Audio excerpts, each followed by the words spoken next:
can come to the front if you want. But I do my laptop, I feel so rude. That's a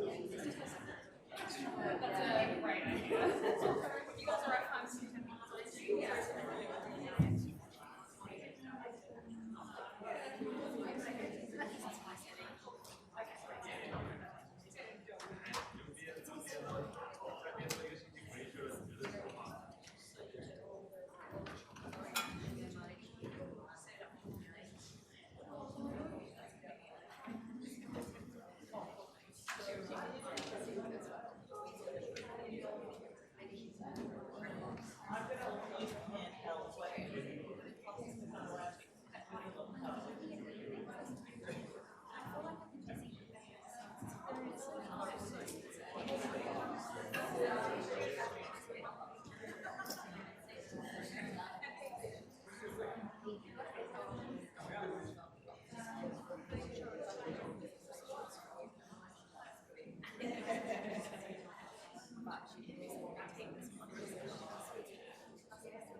No, that's okay.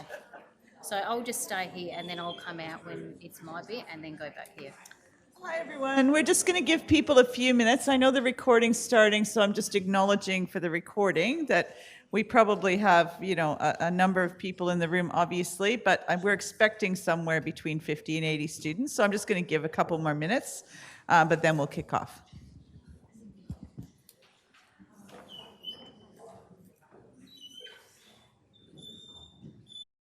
2:05, so we might have a few stragglers come in. We will introduce ourselves in a moment, but I'd like to start by, of course, acknowledging that we are on the lands of the Kaurna people and paying respects to elders past, present, and emerging, and of course on all the range of lands on which we teach, live, work, and play. And Flinders teaches on many. And I've had the great privilege of living, working, and playing on many of those lands, including Larrakia land up in Darwin, Jowan land in Catherine in the Northern Territory, Arenta land, which is around Alice Springs, and of course on Kaurna country. Of course, none of those lands were ever ceded. With that, my name's Deborah West, professor, actually Vice President, Executive Dean of the college, but currently as the interim teaching program director, because we have a bit of a gap. But I am a professional social worker, have worked in social work for many, many years, have taught social work, led programs, and it's just that now I head up the whole college, but equally able to step back into this role. And it's been quite a while since I've had the great privilege of speaking with social work students, so I'm excited to be here. Rebecca's going to do our main introductions to everyone, so I'll let her go with that. Thanks, Deb. Hello, everyone. My name's Rebecca Stars, and I'm the Deputy Teaching Program Director in Social Work and also the Bachelor of Social Work Course Coordinator for those of you in the room who are enrolled in the BSW. I just want to do a quick staff introduction. So I'll perhaps get people to just call out their role. So I'll get Rachel first to introduce herself here.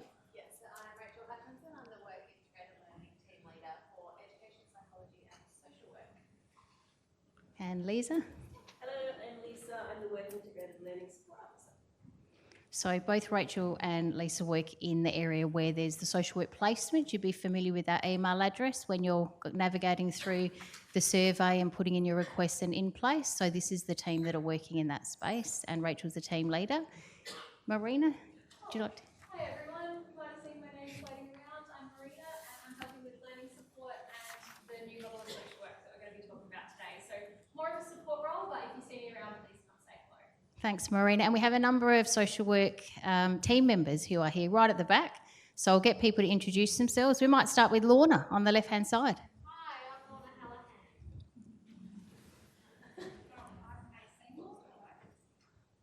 And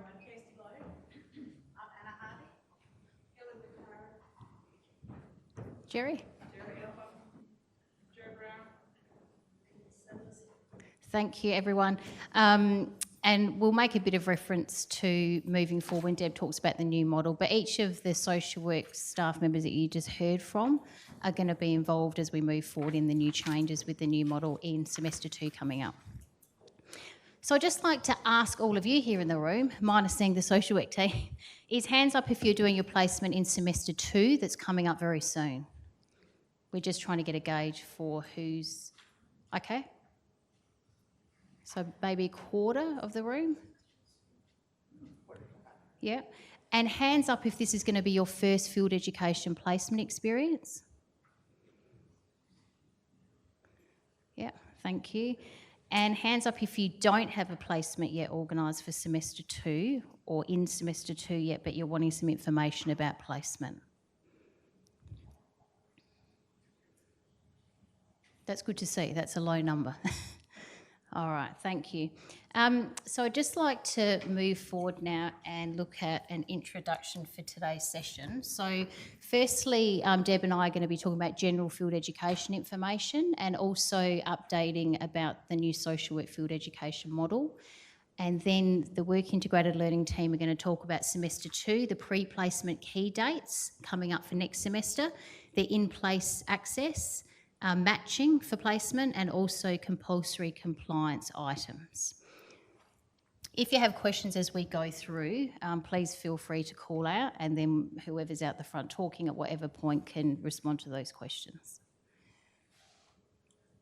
So I'll hand it over to Deb now, who's going to talk about the Bachelor of Social Work and a new social work professional identity. Thank you. I think we probably have some treats that have arrived for a bit later, so I don't know if you want to kind of pop it down somewhere.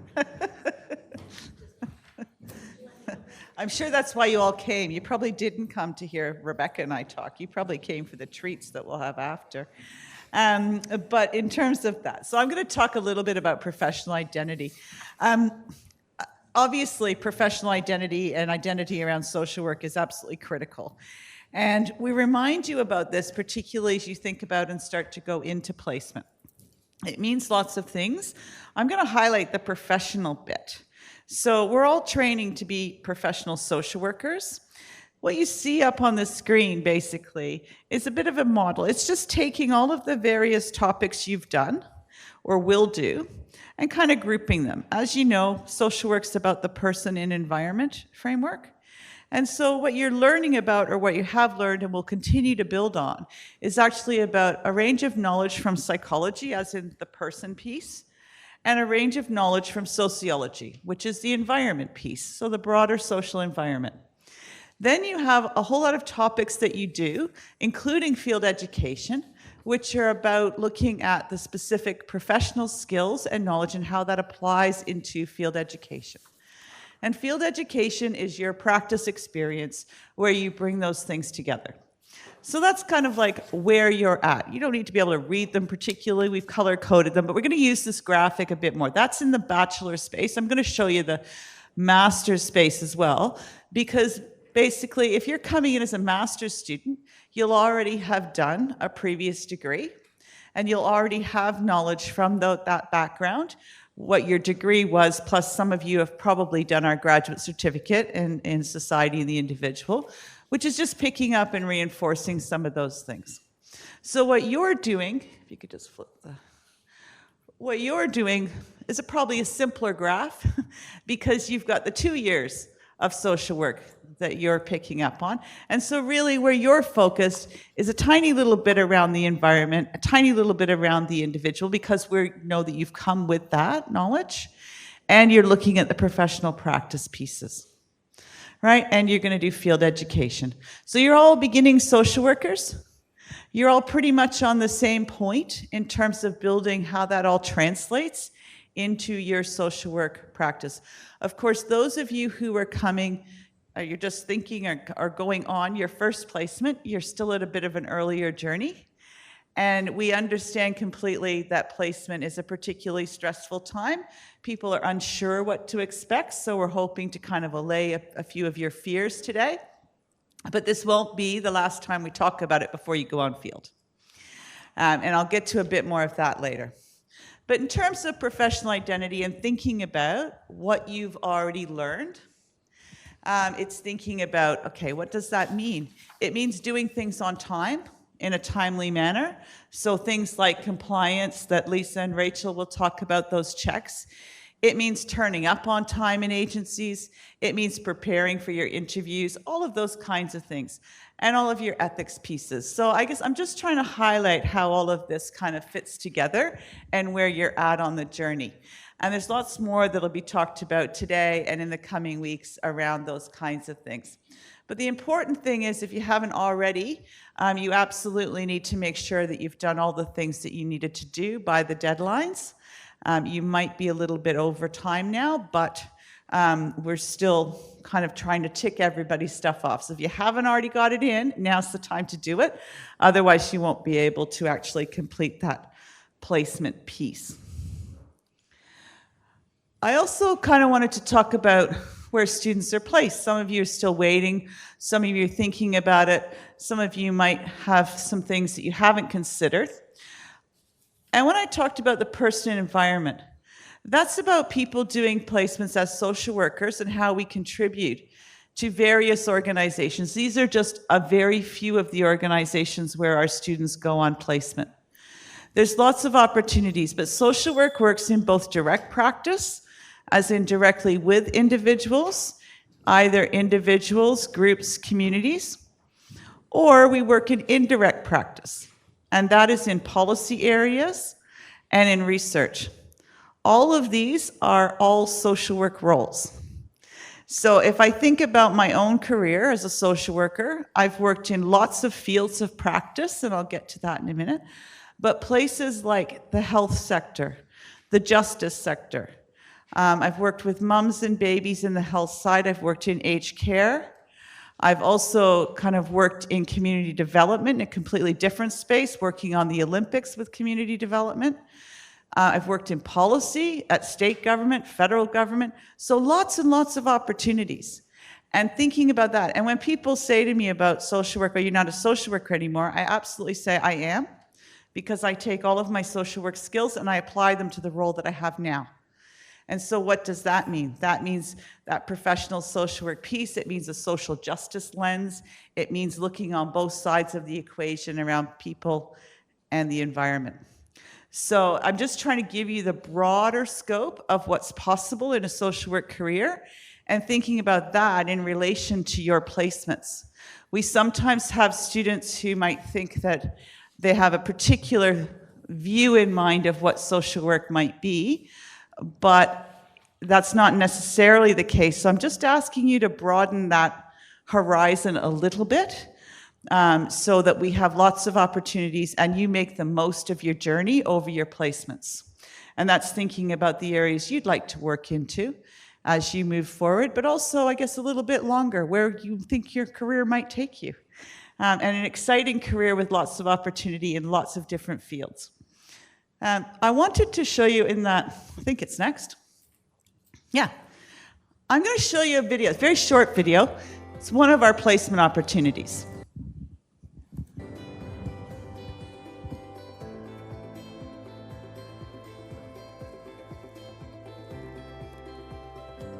Welcome to Yankonina Station, home of the Operation Flinders core program. Operation Flinders has been running for over 30 years. We've worked with thousands of young people just like you. Our aim is to provide young people with the opportunity to have an adventure, learn new skills and grow from their experience.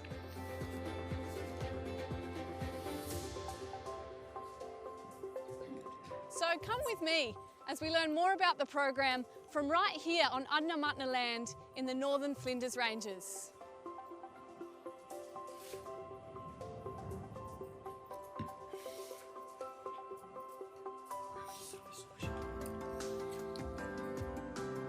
After a long bus trip, you arrive here at Yankonina Station. You will meet your team leader and they will brief you on your 8-day experience. You will be provided with your pack sleeping bag and other essential gear before setting off to your first campsite.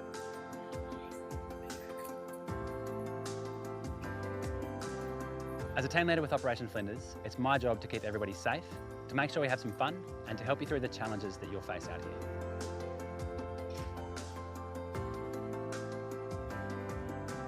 Our team leaders are volunteers who give up their time because they believe in the positive growth and change that Operation Flinders can bring to young people.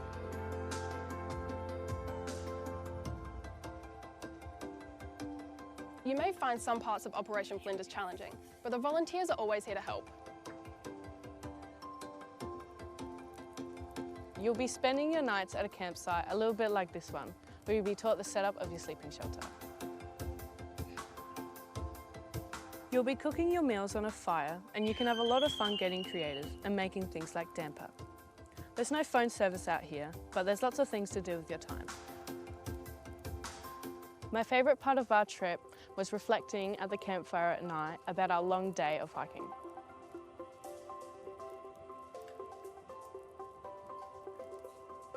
During your time here, you'll be carrying your sleeping bag, clothes and shelter in your backpack. You'll learn how to navigate and have the opportunity to climb one of the peaks on the property. Some days are tougher than others. On a normal day, you can cover 10 kilometres or more on amazing terrain like this. Operation Flinders is an opportunity to try new things and discover new strengths.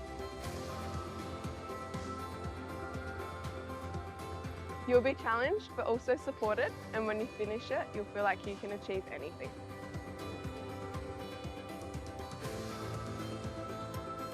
So get excited. We can't wait to welcome you to Yankonina Station for your Operation Flinders experience.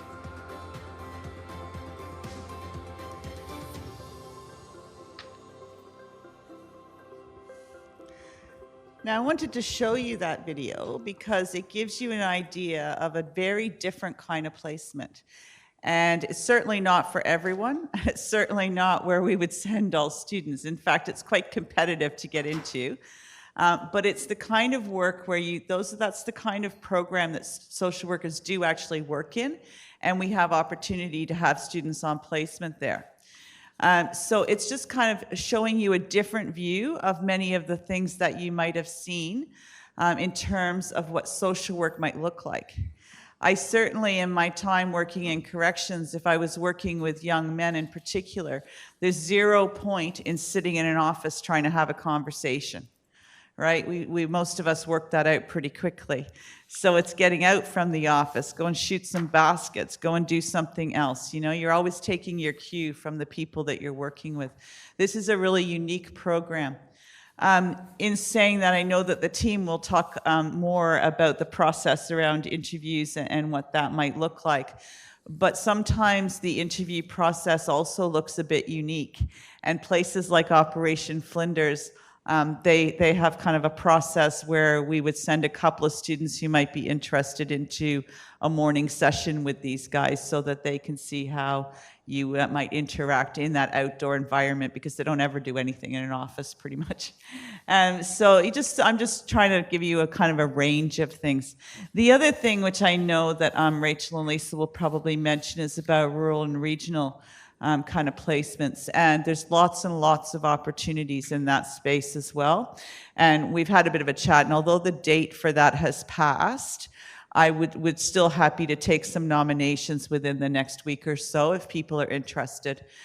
We also, in that kind of conversation, we have lots and lots of placements that are available in rural and regional areas, which often lead to employment. And often people don't go to them, but there's a range of kind of support that can be utilized to support in that. We have very kind philanthropic donation from a group called Reed Tyne, and they do support our international students who might want to go out on rural and regional placements, and domestically there's other support that's available. So I'm just kind of saying there's lots of opportunity in that. I'm going to hand over to Rebecca now. Don't need the video again. As much as I love it, we probably don't need it twice.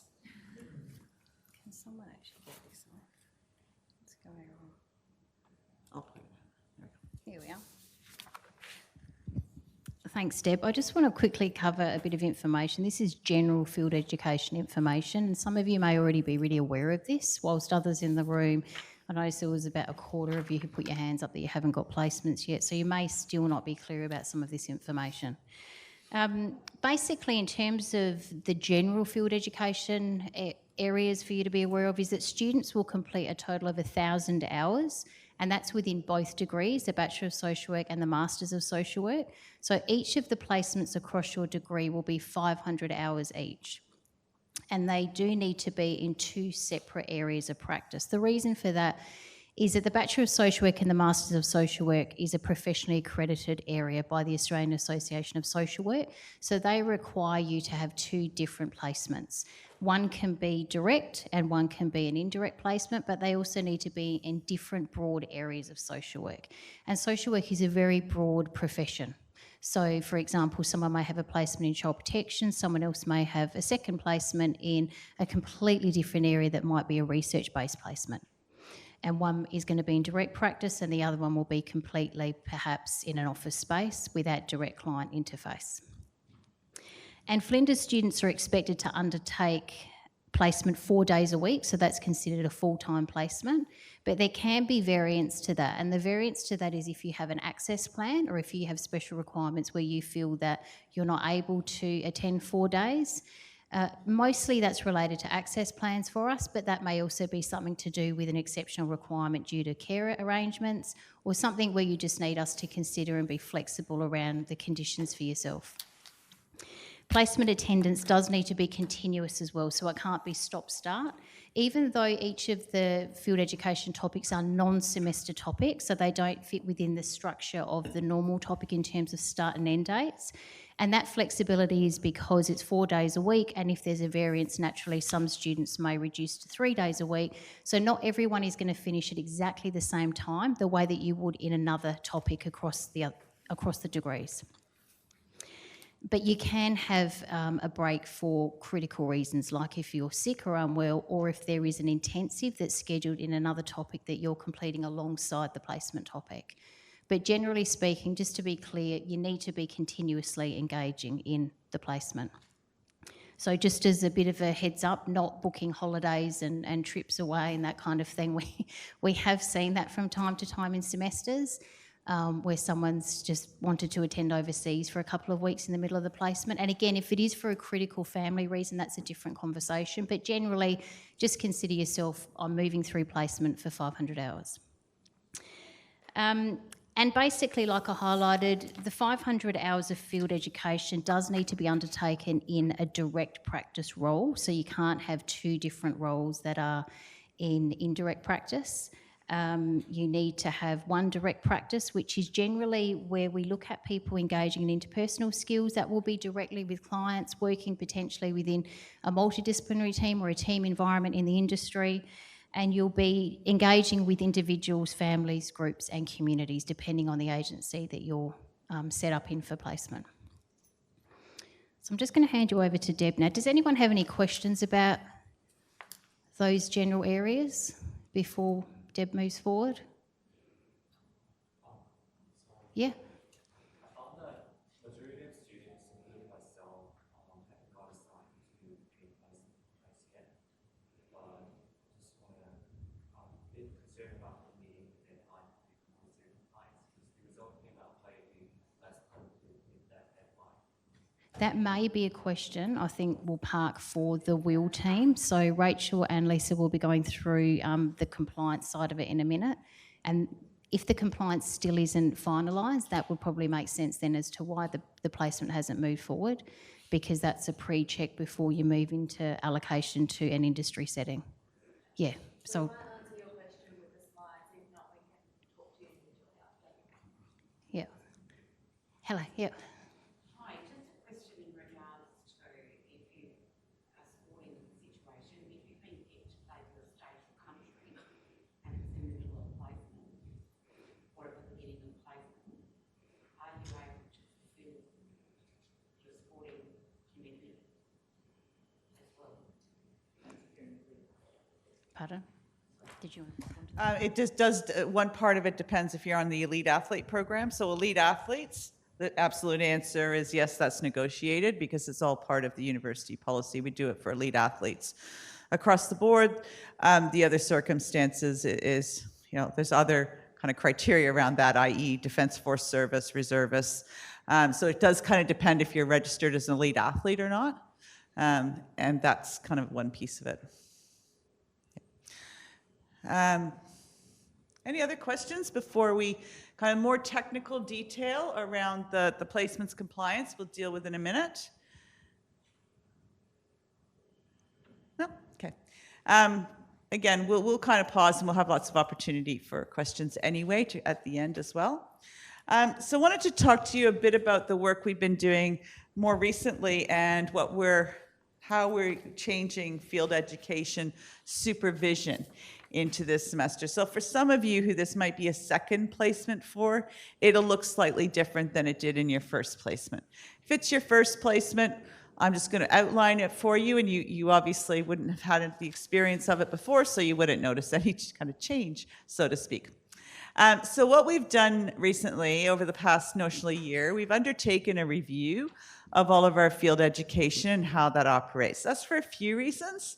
But it's just about really ensuring that our students have the best support that they can possibly have on field education and that they're the best prepared that they can be to go on field education. So it is, we know, acknowledged that it is actually a pretty stressful point at which you're going through your educational study. And, people keep talking about, this is the point at which you integrate theory and practice, and that's all a little bit scary. And because that's a new kind of piece, I think, largely for people. So we've been looking at some of the challenges people have had. We've been talking with industry and the agencies and tried to kind of get to a point of also maximizing the opportunities that our students have to undertake supervision and to actually undertake placements in all sorts of agencies. Some of the challenges the agencies are feeling, it actually has to do with funding changes and that kind of thing. So we've gradually found that agencies have been less able to support the same number of students or that they're finding it more challenging. So all of that has led us to kind of re-looking at how we actually support our students and how we can work with the agencies to do that. So essentially, under the standards, as Rebecca indicated, your degree is professionally accredited. So we need to make sure that we maintain that professional accreditation. So everything that we're talking about here meets the regulations, and we've had conversations with our accrediting body, and it's all supported by them. So essentially, they say that you have to have 23.5 hours of supervision for over your 500 hours. Now that's social work qualified supervision. And what that's about is actually helping you to integrate your theory and knowledge, to challenge you on your thinking and your practice, and to ensure that you're then having those experiences to meet your learning outcomes, to be able to prepare you for the assessment of your field education experience. So a lot of time, particularly historically, agencies have always been able to provide those hours of direct supervision in the agency by a qualified social worker. Increasingly over time, as our student numbers have grown and as agencies have become more stretched, they've been unable to do that. So we've had a lot of our external field educators, and we've got a few of them at the back there, who've provided that external supervision where the agency doesn't have a social worker. We'll continue to do that, but what we're also doing is working in a model where there's the 11 hours of supervision within the agency, either via an agency-based supervisor, so a social worker who works in the agency, or one of our wonderful external field educators who provide that expertise around the social work. They're all social work qualified. But then you will also have group supervision. And so all students will be in groups of 5, and you'll get the group supervision as well as the individual supervision, which will make up your hours to the required amount of hours of supervision. Now, there are some agencies that are able to provide excellent supervision within an individual model as well as a group model. And those agencies, places like Children and Families and Department of Health. So they're going to operate and they're going to do it all kind of themselves, as they have been for quite a number of years. But the other agencies, by us relieving a little bit of their time, means that they can support more of our students. And that's a really important thing so that we can ensure that everybody gets placements. But also in that group supervision, we're able to kind of standardize that a little bit. So there's a lot of benefits to being able to talk to your fellow students. And we know our students previously have told us coming together and sharing their own experiences around field education is really important. It's really useful to hear what somebody else is doing in another agency. There's another piece there, though. As professional social workers, building our networks is all part of what we do, because when we're working with people, we often have to leverage those networks.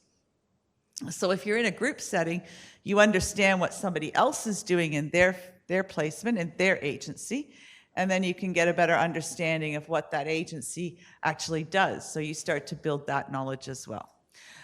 So that's the kind of basics of the model. However, where people need a bit of extra support, and in that case, we will also provide additional external field education supervision. Now, when we say they need a bit of extra support, that can be for a whole variety of reasons.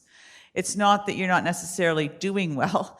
It's actually the fact that somebody might be on an access plan where they've identified they need a bit of extra support, or you might be in a rural regional placement. And we know that rural regional placements are quite isolating, or you might be in a particularly challenging setting. So in those cases, we would provide a bit of extra external field education supervision one-on-one. So we have a kind of few scenarios in that way. So I'm just kind of flagging it because we're bringing the benefit of the individual supervision and the group supervision, but I wanted to assure you, and we've got a bit of a fact sheet you can take away with you on the new model. And as we're rolling this out, it's the first time we'll be doing it in semester 2, and the wonderful Marina over there is helping work through all the processes and everything else. So in terms of allocation to groups, all of those logistics, that'll roll out over the next month or so. So please don't worry about that piece, okay? That's a piece you don't have to worry about. That's a piece that Marina and I will worry about. And we'll work our way through that. So I just really want you to know that you will get that supervision, you will get the full allocation of supervision, and we believe in a way that will provide you with better opportunities around that networking and group support. We will also have a couple, I know there used to be, again, if you've done placement before, you might have had World Cafes in the past, which happened during the placement. Well, actually now we're not going to have those because we've got the group supervision, but what we will have is some preparatory sessions like this. So we will have all group sessions just in that lead up to going on placement. So again, you'll get notification of those. You'll be asked to come to those because it's about things like, and Rachel and Lisa will talk a bit about, preparing for your interview. Those kinds of things. But in the lead up, there's a whole bunch of stuff that you really need to be thinking about and really being quite proactive about. So if you're going, and I'm sure that one of you guys will say this, but when you've got your interview for your agency, doing your work to be able to understand what that agency's about. And so that's all part of that professionalism, but we also want to support you in that process. So, any questions on that bit? We'll just talk about a few of the benefits. I'm going to let Rebecca talk about a few of the benefits. I've touched on a few of them. Oh, did you want to show that? Oh, yeah, I could show that. Sorry, I didn't flick the PowerPoint. I said to Rebecca earlier that she said she would flick the PowerPoint, so I said, that's good, because I always forget. And then we still messed it up, even between the two of us. So this is just trying to make it just a graphic. And look, there's lots more information on this that will come to you and on your fact sheet. But essentially, you have that agency field supervisor. That's the social worker that's in your agency. If there doesn't happen to be an agency-based social worker who's eligible to supervise you, we appoint one. So that's where you get that university person.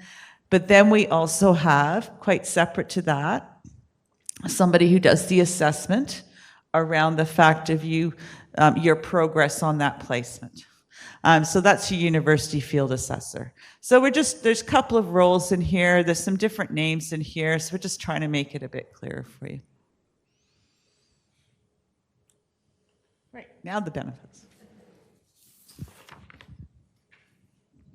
So just to wrap up this part, and then the WIL team are going to start talking, just want to highlight a couple of the benefits of the new model that Deb's already covered a little bit of this, but you will find out more of the operational detail as the groups get assigned and as this moves forward. But essentially, the position of making this model change has been to ensure that there is a higher level of consistency for students in preparation for field education and supervision as well. Consistent learning experiences that are embedded by a reflective practice model of supervision. So previously there have been seminars and world cafes and discussions that have ensued in those spaces, and they've been successful. But this is now moving into more of a smaller group learning transfer process. And I won't go into more detail about that at this point, but it's a small group learning transfer process. Like Deb described, you have that opportunity to learn from each other. If someone's based in a certain region and someone else is based somewhere else, and there's a group session, for example, on Teams, then you'll be able to actually understand the broadness of social work, the different contexts that your peer students are working in as well in placements. And it just broadens your general understanding of the vastness of the social work profession. There's also an early identification of issues, and Deb slightly touched on this. Without going into detail, I guess you probably would join the dot that if you have an access plan, you may be considered to be a student that would require some additional support perhaps, and there may be students that have other certain requirements where we're just really aware that there'll be extra support needed for those students on placement. And so that's where there is early identification rather than being weeks and weeks into a topic, an access plan arrives, and then trying to work out what we're going to do then because perhaps that hadn't been looked at sooner. So it's trying to really look at this in a methodical and systematic way from the start. There's increased student support through the group supervision, which I've already kind of covered. Reduced isolation for students as well on placement, and Deb covered that in relation to that rural remote setting. And rural remote is an area that we're really encouraging because I'm not sure how many of you in the room are aware, but in the rural remote area, it can be very hard for those locations to recruit graduate social workers. And there, yes? Hey, I've got a question just in relation to what you were saying about identifying issues early. For example, if someone has an access plan through the group supervision model, how does that reflect confidentiality around people's access plans? I'm just curious about how that might. It's not that at all. Sorry, those access plans aren't shared with the group. It's the fact of when we're doing allocations to groups, it's about the fact that we would allocate somebody on an access plan additional individual hours of supervision. So it's not actually sharing that with the group at all. Yeah, no, all processes obviously maintain confidentiality of access plan, and it's standardly the topic coordinator who's the key point of contact around receiving the access plan, and then on a needs-to-know basis sharing with the WIL team around the appropriate placement. And then naturally what flows on from that is that when the group supervision is allocated and there's a process around that, it's being aware of what additional supports are needed for the individual student, but like Deb said, not highlighted in the group setting and not shared with peer students. And the final thing is that there's improved support for the regional remote students, as we've kind of highlighted. As this moves forward, we're going to be really keen to hear student feedback as well around the process, and particularly around the group supervision process, how you find that. When I studied many decades ago, we did have a model where we used group supervision, and it was really helpful. I think that what I've experienced in tutoring and topics and teaching, and I'm sure colleagues at the back have seen this as well in general group dynamics with students, that sometimes some students can be a little bit more inhibited or perhaps not as confident speaking up, and so having a larger group setting can make that more challenging. So having a more intimate group setting of 5 students, it just feels a bit smaller, rather than if you have perhaps 30 in the classroom and then you're engaging and you're learning throughout placement in that setting. So have a think about that and reflect on that, because 5 is a pretty good number. 5 or 6 generally is considered a more intimate small group to be learning from. And now I'll hand you over to the WIL team. Before we hand you over, the WIL team will go through some of the logistics, but are there any more questions on that bit? What percentage of students will have external supervisors or group? We've done a bit of a calculation based on existing cohorts that have gone through over the past notionally 2 years. It's about 30%. But so everyone will have group supervision, but the percentage that will have that external supervision when there's no social work person in an agency or that might need additional, that's about 30%. But the problem is it's been trending up, and we've kind of investigated that and talked to agencies about that. And it's not necessarily that they don't have the same number of social workers in agencies. It's two things. It's one, that they don't have as much capacity for those social workers in the agencies to be able to supervise students because of funding changes. And secondly, our student numbers have increased. And so trying to find more placements where there's a social work person and they're becoming fewer available because of challenges within agencies, those two things combined.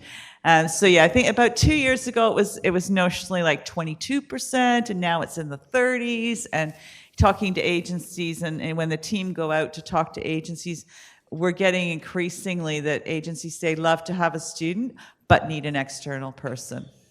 Yeah. Any other questions? All right, we'll hand you over to Rachel and Lisa.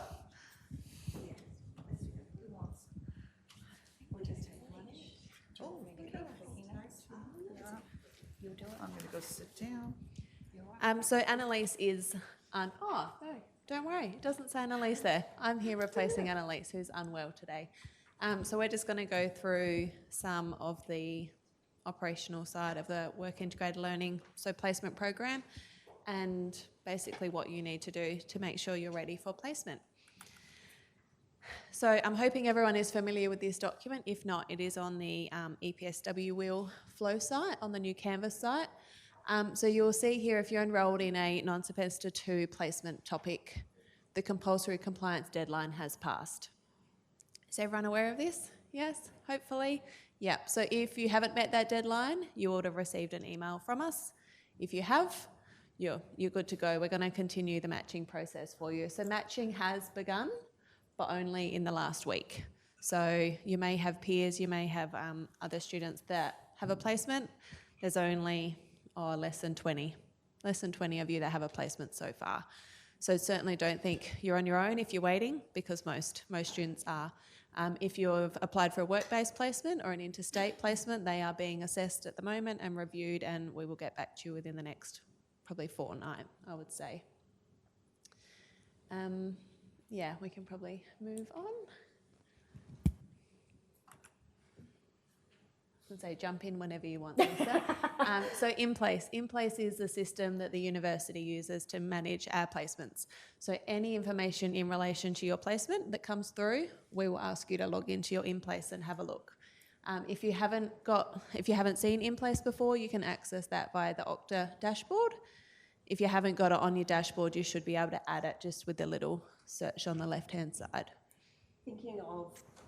Thinking of placement allocations, when your placement is allocated, you will receive an email which will come from In Place, but it's from us as well. So if you see a strange email address, that's probably what that is. Yeah, and the team can also send text messages to your mobile. So if you get an text that tells you to log into In Place to check for an update, then log in. It's probably not a scam. It could be, but we won't tell you anything. We won't provide links on the text, but we will tell you that there's an update in your In Place. Any questions about In Place? Hi, up the back. Hi, yes. Mine's just around the COVID-19 vaccinations. It says you must have 3, even though you've had 2. It's now acceptable.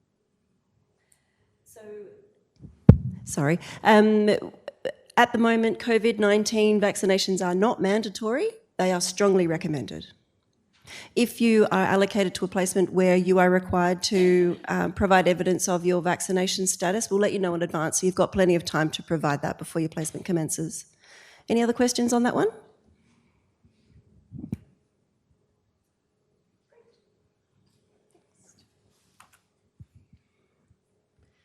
So this is the compulsory compliance. So we'll only just quickly brush over this. So this is the documents that you needed that have now passed. So all students, no matter where you're going on placement, whether you've organised it yourself or not, you'll have to have the documents that are up here. So that was due on the 3rd of May. But it sounds like everyone here's done it.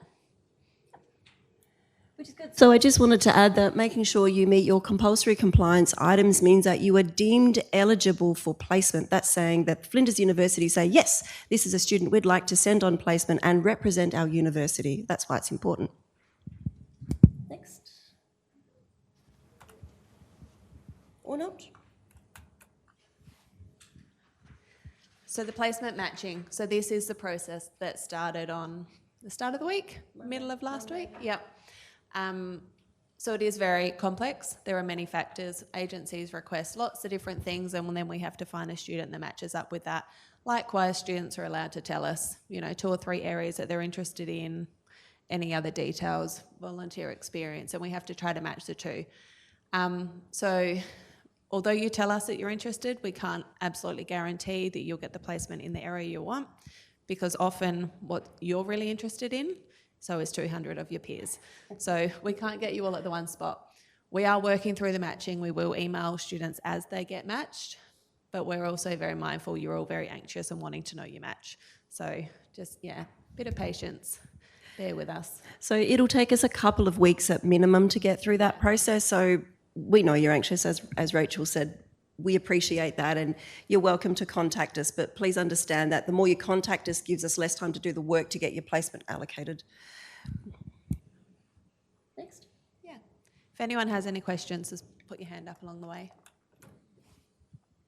So has anyone applied for a work-based placement? No? Few confused faces? Yeah. So a work-based placement is basically doing a placement at your place of work. It can't be in your current role. There's a few, there's a bit of criteria, but if no one's got questions about that, we'll move on. We can move on. Mm-hmm. Rural placement. Has anyone applied to go rural? 1. Perfect. There's nothing wrong with that. That's good. That's good. It's exciting. Where do you think you'd like to go? I'm not sure, because I don't have to receive the results. Yeah. Yeah. Okay, any particular region you're interested in? No. Yep. Have you had a look around at the Riverland or Mount Gambier? Not sure. No, that's fine. So any student that has put forward that they're interested in a rural placement, we will be communicating with you with all of the rural offers that we've received so far very shortly. If you have a particular interest in SA Health, you can certainly let us know and we can reach out to SA Health. It would help if you knew kind of where you wanted to go, because then they can contact the hospital directly to see if they've got vacancies. But yeah, if you're interested in SA Health or DCP in a region, then we can certainly contact them directly. If you haven't applied for rural and you think it could be for you, please reach out. So just send us an email, swplacements@Flinders. We're certainly happy to try to accommodate as many students as we can going rural. There is also, as Deb mentioned earlier, the Andrew Tyne Reid Scholarship. So that is currently open till the 31st of May for any student that wishes to go rural. So I think there's $5,000? Yep, $5,000 includes international and domestic students, so open to anybody who would like to do a rural placement. You will need to apply for the scholarship before you're potentially allocated. If you win the scholarship and are not allocated to a rural placement for whatever reason, we'd try not to do that to you, but just in case that happened, obviously you wouldn't be able to accept the scholarship. Yeah, perfect.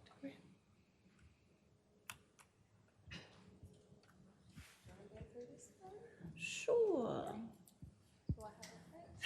So just before I mention that, InPlace will send you an email to let you know when you've been allocated to your placement. The really good thing about the InPlace system is it wraps up the student and the agency all together, and we can contact everybody at once and keep it all in one spot, which is really, really good.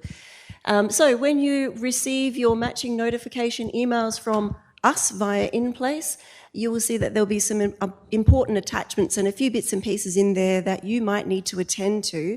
Please don't ignore them. These are critical for your placement. If you don't do them, it's likely that your placement will be withdrawn. We can't put you in a placement unless you meet these things because they're agency requirements, not from Flinders. So just follow the instructions as it says in the email to make sure you get through that. Also preparing for your interview. Has anyone here not had an interview before?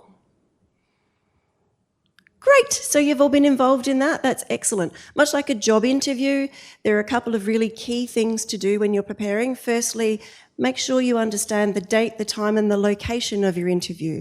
Make sure you record it, know where you're going, even go and visit the place so you know where to park, how long it's going to take you to get there, and if you're catching public transport, how much that will cost you and what time the bus will get there. Next, you should also explore the agency. Research them, find out what they do, read their keywords, use those keywords in your interview because that will impress them, show them that you know what you're talking about. And lastly, think about the questions that you might be asked. What would they say? Do they want to know who you are, what you're interested in, where you've studied, what you've done outside of studies? All very relevant. And lastly, think of questions that you would like to know of the agency. What is it about them that you're interested in? What is it that you couldn't find on the internet?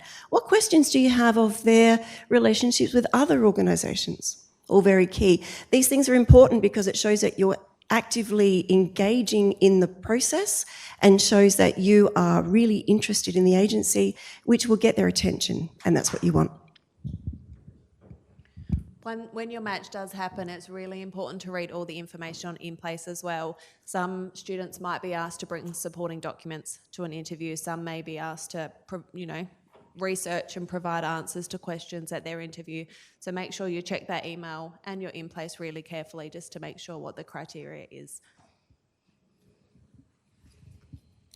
Any questions on that one? Any questions? Great, moving on.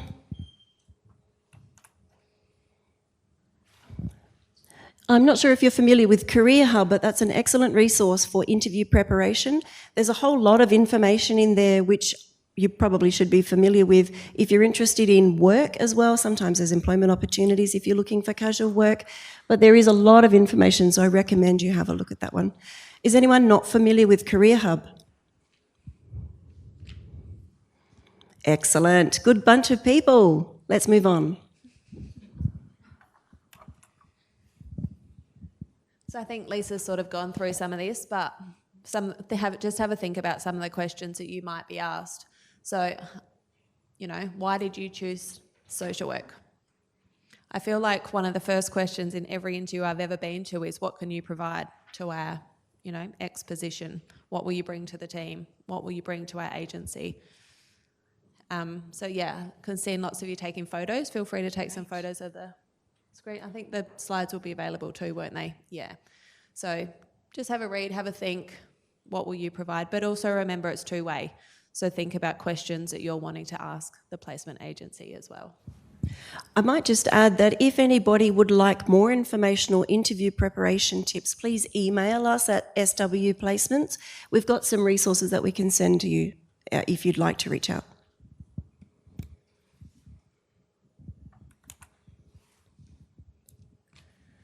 So there are a few places other places where you can get some information.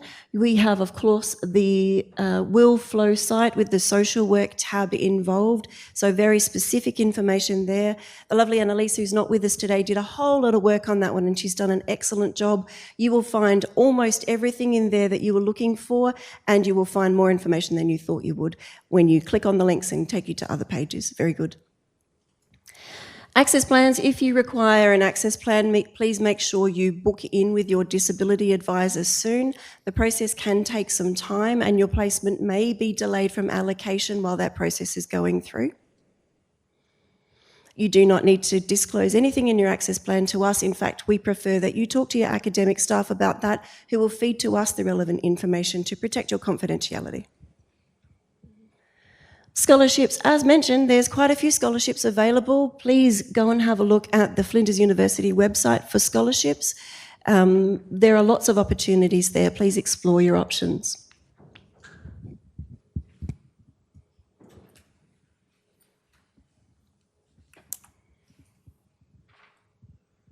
And lastly, so the university has recently recruited 3 student success and wellbeing advisors. So,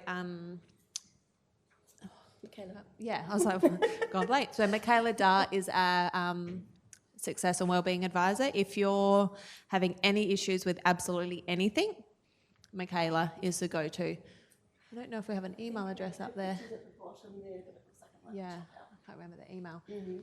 So Michaela can help with literally anything. So if you're struggling with your studies, you want to know where to next, you can meet with her. She can put you in touch with health and counselling, the Learning Lounge, enrolment and course advisors to get a new study plan. She can help with remissions of fees. She's just the go-to one-stop shop. So if you're unsure who to contact, I would suggest contacting Student Success and Wellbeing Advisor, and she'll point you in the right direction. Oh, there you go. There's a video. Great. Something we prepared. Hi, social work students. My name's Michaela and I am your Success and Wellbeing Advisor. I'm here to offer you support as you navigate this exciting yet sometimes overwhelming placement period. So my role is to support students' academic success, their personal development and overall well-being throughout the university experience. So beginning placement can be total whirlwind. It's normal to feel a bit nervous, especially when entering new environments and wondering how you're going to balance university paid work and placement commitments. On top of that, you may come across some unexpected obstacles along the way that also create challenging situations for you. So this is why I'm here to provide some personalised assistance. I want to help you break down any of these challenges or barriers that you encounter with the aim to ensure you are connected with the right services and resources to help you succeed. So the university offers heaps of support, but knowing where to start and how to access them can be super daunting. So that's where I come in. I can assist you with setting goals, navigating the university system, and connecting with these valuable services. So please, please, please, and I cannot stress this enough, please do not hesitate to reach out and ask for support if you need it. I'm here to help, the university is here to help, and we want to make sure you succeed. So if you want to book in with me, if you are feeling or at any stage feel overwhelmed and like you're trying to balance many different obstacles or challenges and there's all sorts of barriers in your way and you just don't know how to break them down, where to begin, how to prioritize what, how to get help, where to go, please book in with me. And this is super easy to do. Just do it through our Student Success and Wellbeing page. So if you head to your Compass as a starting point, there's a Support and Services tab. You can find us under here. We've got a bit of a blurb just breaking down some of the stuff I've just said, and you can go to book an appointment and go to education, psychology and social work. Here it'll take you to a calendar where you can choose a time that suits you and just pick a time, fill out the details. I'm super flexible. We can meet face-to-face via Teams and over the phone for a 30-minute appointment where we can hopefully have a really great chat and, yeah, like I said, navigate some of these things that are going on for you. So on that, I would like to talk about success when it comes to pre-placement and on placement. Just a couple of things. I'm sure you've heard them all before, but I thought it was really important for me to highlight that it's really important for you to take responsibility for your learning and engage appropriately with the organisations you're meeting with. So make sure when you're organising those initial meetings that you actually attend the meeting. And if you can't, let the service provider know that you're not going to make it and reschedule a time with them. If you find yourself feeling really nervous and anxious about this, you might want to explore some of the interview resources available to you on the Career Hub. So if you were to go to your dashboard and access the Career Hub here, you can actually go to job applications and support, interview preparation, and have a look at some of these resources. So if you scroll down, there's actually a question here that says, I get super nervous, how can I combat this?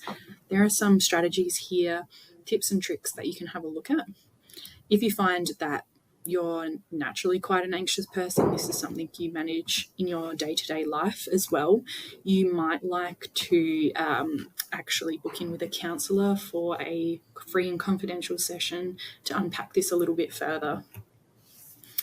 During your placement, I would encourage you to make the most of your supervisors, set clear goals, frequently review these goals, and also seek regular feedback. And consistently look for opportunities to apply theoretical concepts to your work. This integration of theory and practice will really enhance your learning experience and prepare you for a successful career in social work. So on that, I will leave that with you. Hopefully, you know where to find me now if you feel like you need to book in at any stage. And I wish you all the best with your placement journey. And I will just add, Michaela is a social worker. She did her degree with us, so she has been in your shoes. She gets it. Does anyone have any questions about anything covered in the last hour and a half? If a person, student is reallocated to a different organization in the middle of the placement, for instance, after the completion of 200 hours, then will that 200 hours be counted as the placement hours, or are we supposed to start from zero? So it's more of a credit hours question. So if you were on placement and were stopped early, so stopped after 200 hours, would that 200 be counted? Look, in many ways, it depends on the circumstances, and we work through with students in those cases, and generally, yes. But we have to work through it in light of the circumstances and why that placement might have ended after 200 hours. Under the standards, it's 260 hours for it to be counted as a placement, where students have to do 2 placements. The minimum hours is 260 for it to be counted as a placement. So, in those kind of scenarios where, occasionally it happens where for whatever reason the agency can't continue to support the student, or, there's just something that kind of happens, we look at what's the opportunity there to, then do another placement notionally of 300 hours so that it, so you'd end up in that scenario, you'd kind of end up with 3 placements. So there's a variety of ways that we deal with it. Any other questions? You're a very quiet group. I'm sure you'll think of them after, and if you do, you saw that SW placements email, or your topic coordinators for your field ed topic, or your course coordinators would be the places to start with. All right, now I think we have some treats. I have no idea what kind of treats they are, but also we have some little kind of cute little key rings. What are they particular? There are Flinders Uni Social Work Student Association little key rings. They're very cute. I'm not quite sure what this, and some pens and some little notepads. So there's a few little gifts for you. I think everybody should turn up to their placement with, some of their own sticky notes and a nice pen that says Flinders Uni Social Work and a little key ring. So they're quite cute. So please do help yourself to those. They've brought them in here to have for you guys. And we'll stick around while we have a few treats. And if you have questions, ask us them.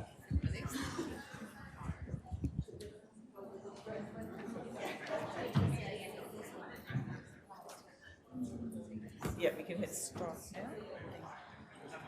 Yeah. It has been recorded though, but it's just not. Now it's recording. Can you do end recording? Yeah, it doesn't.